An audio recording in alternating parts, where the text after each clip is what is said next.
Deep dive research का अब रुख करते हैं।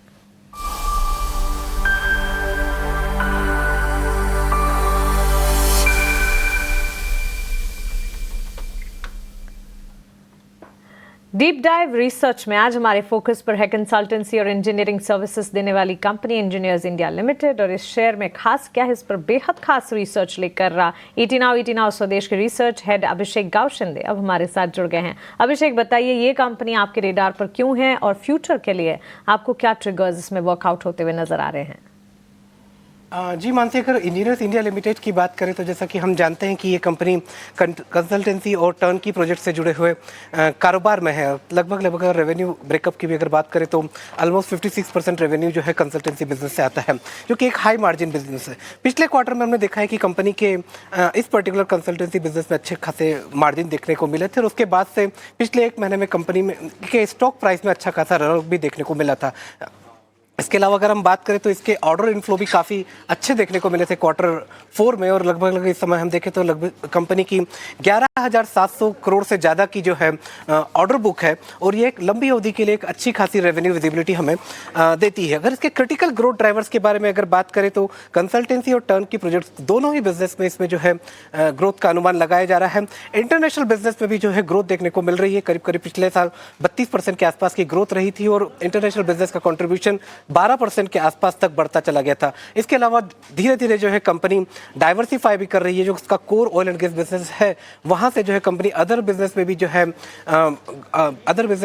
अपना विस्तार कर रही है, और करीब 30 से 35% की ऑर्डर बुक जो है वो non oil and gas business segment से। तो ये एक जो कंपनी जो है अपने ओवरऑल बिजनेस मॉडल को डिरिस्क करती हुई देखी जा रही है। इसके अलावा इसमें कुछ चैलेंजेस देखें तो चैलेंजेस में अगर मेनली अगर देखेंगे तो पिछले 3-4 सालों में कंपनी का जो ओवरऑल रेवेन्यू है वो एक स्टैग्नेट था, और उसकी मुख्य वजह ये थी कि कंपनी जो है लंबी अवधि के प्रोजेक्ट से जुड़ी हुई थी। अब ये माना जा रहा है कि कंपनी की जो ऑर्डर बुक एग्जीक्यूशन है उसमें जो है ग्रोथ देखने को मिलेगा, एक रनअप आएगा, और उसकी वजह से कंपनी ने जो गाइडेंस दिया है वो अगले साल 15 से 20% की रेवेन्यू ग्रोथ का गाइडेंस दिया है।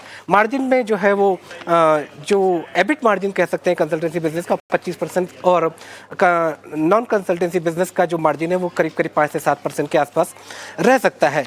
इन दोनों के अलावा अगर देखें तो कंपनी जो है डिफेंस सेक्टर में भी जो है फोरे कर रही है।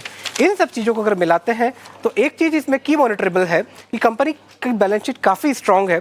करीब कैश रिच बैलेंस शीट है इसकी, 1300 करोड़ से ज़्यादा का कैश है। और ये जो बिजनेस है यहाँ पर मार्जिन जो है अगर प्रोजेक्ट एग्जीक्यूशन में पेश रहता है तो मार्जिन में भी जो है एक्सपांशन की संभावना बनी रहती है। इन दोनों वजह को अगर हम मिला दें और जो कंपनी 15 से 20% का गाइडेंस दे रही है, Q1 के नंबर को उसमें देखना होगा। अगर वहां से कोई ट्रेंड इसको लेकर आता है जो एक कहता है कि जो कंपनी का रेवेन्यू स्टेगनेट हो गया था वहां से कोई बढ़ोतरी देखने को मिलती है तो ये स्टॉक में री रेटिंग हो सकती है। अगर 5 साल का एवरेज इसका अगर वैल्यूएशन देखें तो वो करीब 15 टाइम्स था। वहाँ से पिछले एक महीने में जो कंपनी के स्टॉक प्राइस में बढ़त आई है उसकी वजह से जो है वैल्यूएशन 22 के आसपास तक दिख रहा है। परंतु अगर ये जो ट्रेंड है जो रेवेन्यू विजिबिलिटी का है, अगर ये रेवेन्यू विजिबिलिटी एक्चुअल में कन्वर्ट होना शुरू हो गई, जो कि Q1 के नतीजे से उम्मीद की जा रही है कि हो सकता है, तो कंपनी के स्टॉक प्राइस में एक तरह की री रेटिंग हो सकती है। मानसी, बिल्कुल। सो ये है deep dive research with Abhishek Gao Shinde, engineers India limited. Company के सारे पैरामीटर्स हर लिहाज से फंडामेंटल्स की अगर बात करें, कंपनी ने लगातार कर्जा कम किया है। इसके अलावा ऑलमोस्ट डेट फ्री कंपनी कही जाएगी और healthy dividend pay out ratio भी है। और साथ साथ कंपनी डोमेस्टिक और ग्लोबल प्रेजेंस काफ़ी अच्छी दिखा रही है और ग्लोबल प्रेजेंस में और ज़्यादा बढ़त के पूरे आसार हैं।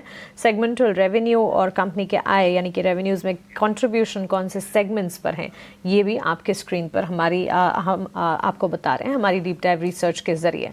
लेकिन चलिए हमारी पैनल पर हमारे स्टूडियो में एक और एक्सपर्ट पहुंचे हैं, कुणाल बोथरा हैं मेरे साथ, और उनसे सीधा समझते हैं इंजीनियर्स इंडिया लिमिटेड पर डीप डाइव रिसर्च। तो कुणाल, गुड मॉर्निंग हमने करी, लेकिन engineers India limited stock price में आज मूवमेंट हम देख रहे हैं, बात करते करते ऑलमोस्ट 1% के गेंस नजर आ रहे थे।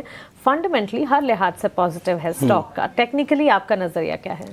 मैं भी बहुत बुलिश हूँ इंजीनियर्स इंडिया पे। इनफैक्ट मैं जितना याद करता हूँ कि 2022-23 में एक ऐसा फेज था जहाँ पे 60 या 70 रुपीज़ का स्टॉक हुआ करता था, वहाँ से स्टॉक ऑलमोस्ट 300 रुपया हो चुका था। तो एक 5x मूव होने के बाद में एक नेचुरल फेज आता है जहाँ पे स्टॉक थोड़ा सा पॉज लेता है, कंसोलिडेट या करेक्ट करता है, जो कि हमने लास्ट 9 मंथ्स में देखा है इंजीनियर्स इंडिया में।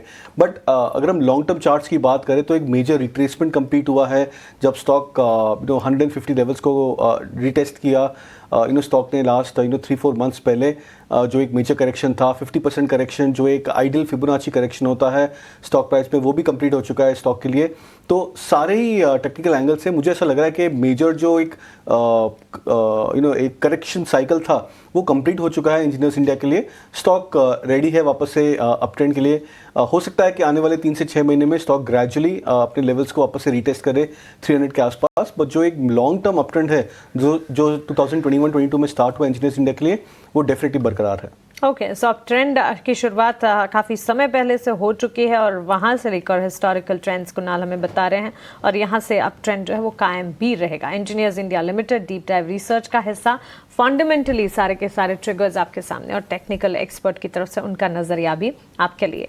लेकिन कुणाल, इसके अलावा अगर आप देखें आज काफ़ी मिक्स क्यूज ग्लोबल मार्केट से नजर आए और उसी का असर है जो कि आज डोमेस्टिक मार्केट में, कल भी तस्वीर कुछ ऐसी थी लेकिन कल तो बाजार ने अपने आप को संभाला। आज के सत्र में वॉलेटाइल मूव्स हैं, स्टॉक स्पेसिफिक क्या कुछ है आपके रेडार पर? तो पहले तो इंडेक्स पे मुझे ऐसा लग रहा है कि ये जो मूव है आज का 50-100 पॉइंट्स डाउनसाइड, ये डाइजेस्ट हो जाएगा मार्केट्स में बहुत इजीली। और मुझे ऐसा लग रहा है कि कल या परसों हम एक अच्छा खासा एक रिवर्सल अपसाइड में देख सकते हैं इंडेक्स में। तो आज का दिन मोर लेस कंसोलिडेशन होगा इंडेक्स ट्रेंड्स के लिए। स्टॉक स्पेसिफिक की बात करें तो मैं कुछ एक स्टॉक्स पे मैं बुलिश रहूँगा। पॉलिसी बाजार, पीबी फिनटेक, मैंने एक बाय कॉल इनिशिएट किया था। मुझे ऐसा लग रहा है कि स्टॉक एक अच्छा ब्रेकआउट पे वापस आ चुका है। 1900 के लेवल्स को वापस से क्रॉस कर चुका है स्टॉक ने। 1980 का शॉर्ट टर्म टारगेट रख सकते हैं यहाँ पर, 1880 का स्टॉप लॉस। MCX बहुत ही बढ़िया चार्ट बनता हुआ नजर आ रहा है। लास्ट वीक स्टॉक ने काफ़ी स्ट्रॉन्ग परफॉर्मेंस दिया था। 8000 के लेवल्स के आसपास आके वापस से स्टॉक ने 200 से 300 पॉइंट का करेक्शन दिया था MCX पर। तो मैं इस पर भी बुलिश कॉल रखूंगा MCX पर। 8000 का यहाँ पे शॉर्ट टर्म टारगेट रख सकते हैं, स्टॉप लॉस 7750 का।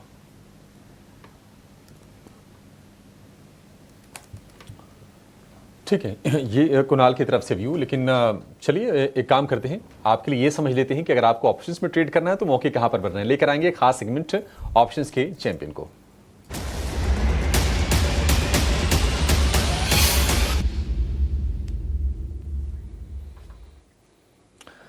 फाइव पैसा के सचिन गुप्ता हमारे साथ जुड़ गए हैं। सचिन, बहुत शुक्रिया आपका समय देने के लिए। स्वागत है आपका 18 आवर्स स्वदेश पर। बताइए आपके हिसाब से ऑप्शंस में क्या ट्रेड लें, कहां पर पैसे बनेंगे आज? Very good morning. Well, realty stocks के अंदर एक अच्छा मोमेंटम देख रहे हैं हम, और आज का जो ऑप्शन है वो रियल्टी स्टॉक से, रियल्टी सेक्टर से ही है। स्टॉक का नाम है प्रेस्टीज। ओवरऑल अगर हम देखें डेली चार्ट्स पर तो पिछले 2 से 3 ट्रेडिंग सेशन से एक अच्छा अपवर्ड मोमेंटम स्टॉक कंटिन्यू करता हुआ नजर आ रहा है।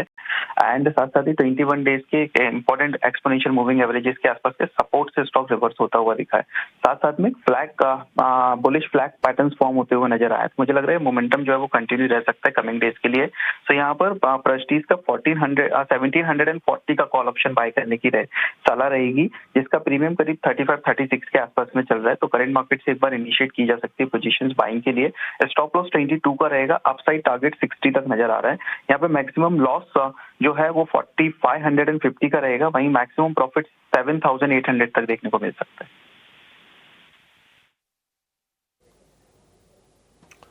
ठीक है, प्रेस्टीज में 1740 वाली कॉल खरीदनी है, थोड़ी सी ऊपर की 1716 रुपए पर फिलहाल ये कैश में शेयर ट्रेड कर रहा है। 1% के आसपास की तेजी है। ये कॉल आपको मिलेगी 36 रुपए के भाव पर और लक्ष्य होगा 60 रुपए, स्टॉप लॉस 22 रुपए, अधिकतम मुनाफा 7800 का और अधिकतम जो नुकसान इसमें हो सकता है वो है 4550 रुपए का। तो ये प्रति लॉट के हिसाब से ये सारे के सारे कैलकुलेशन है। लेकिन आप स्टॉप लॉस जरूर लगाइए जो भी एफएनओ का आप ट्रेड लीजिए, स्पेशली ऑप्शंस में, क्योंकि वोलेटाइल काफी ज्यादा होते हैं। तो आपकी टाइमिंग इंपॉर्टेंट है और स्टॉप लॉस वगैरह का आप बहुत ही खास ख्याल रखिए ही आप ऑप्शंस में ट्रेड कीजिए।